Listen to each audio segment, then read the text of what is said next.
Hello.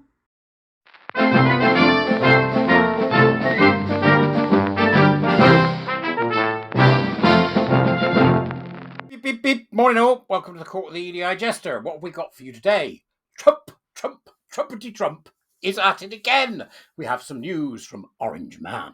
Now, before we begin, become Warrior Teacher, buy me coffee. You know the score by now. This is interesting.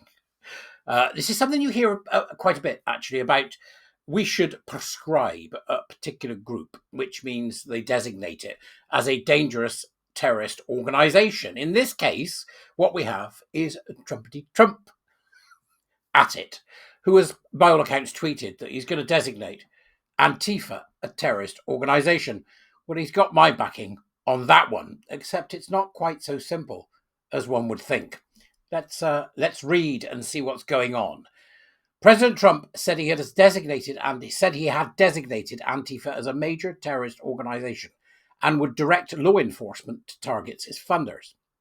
Antifa, short for anti-fascist, is a loosely connected movement of far-left groups and individuals who have played a prominent role in political activism in the US over the past decade. They actually originated in the UK. So I think it was about 1985 they began, but they're now active everywhere. It has no formal leadership or officially registered members, and local factions operate independent from one another, rather like a terrorist cell. In a Truth Social post, which is Trump's social media, from the UK, where he is on a state visit, the president wrote, "I am pleased to inform our many USA patriots that I'm designating Antifa, a sick, dangerous, radical left disaster, as a major terrorist organization. I will also be strongly recommending that those funding Antifa be thoroughly investigated in accordance with the highest legal standards and practices." Now, this is an interesting thing to say, because that's all he can do is say. To designate a group as a terrorist organization requires a deeply complicated and in some cases lengthy process. So it'd be interesting to see how he actually achieves what he's setting out to do here. Also, their decentralized nature makes it a bit more difficult, doesn't it? We know we've got Antifa in the UK. I wish that we would do the same with them and the Muslim Brotherhood, but it looks like we're a bit weak on this front, especially considering that so many other countries are already doing the same with some of these organizations. That's not to mean that we're weak overall, as I'll come to. Trump signalled his intentions to target the radical left, groups that fund and support political violence this week after the assassination of Charlie Kirk, the prominent conservative podcaster and activist. Tyler Robinson, who has been charged with Kirk's murder, allegedly engraved bullets with references to Antifa, according to authorities. The markings read, "Hey Fascists Catch," and Bella Ciao, a reference to an Italian folk song that was popular with the anti-fascist resistance during the Second World War and has since become an anthem for the global left. J.D. Vance, the vice president, said on Wednesday night that the authorities would leave no stone unturned in confirming whether there was anyone else involved in Kirk's murder. We're going to have to wait to find out the reality of the situation.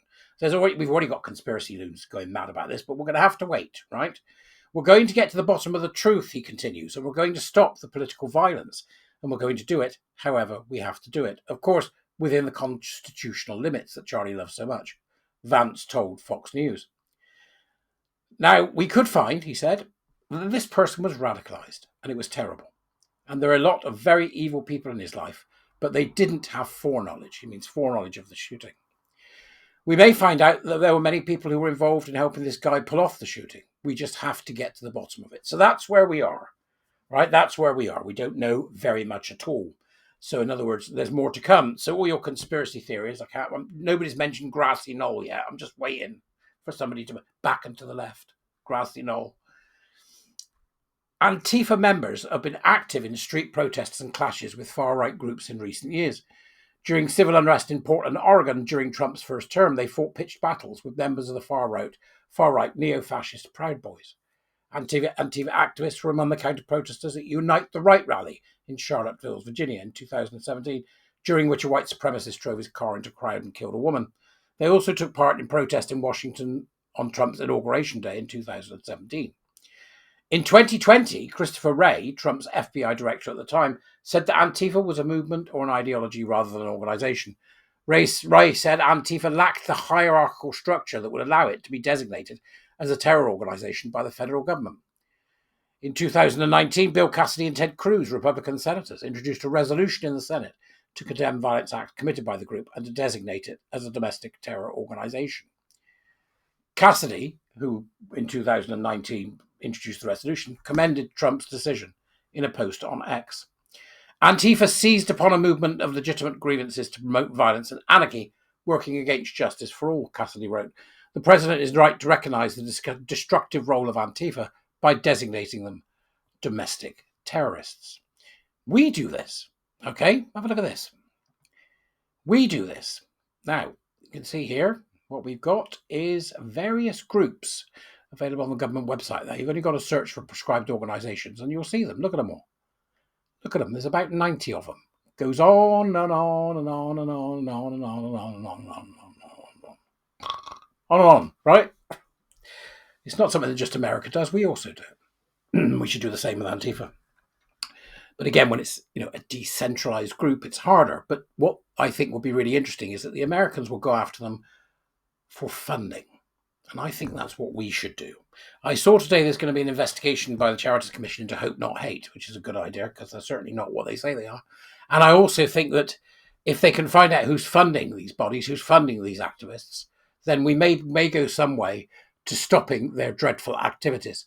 But I'd like to know where you stand, because that's just me. Hey, so you tell me what you think.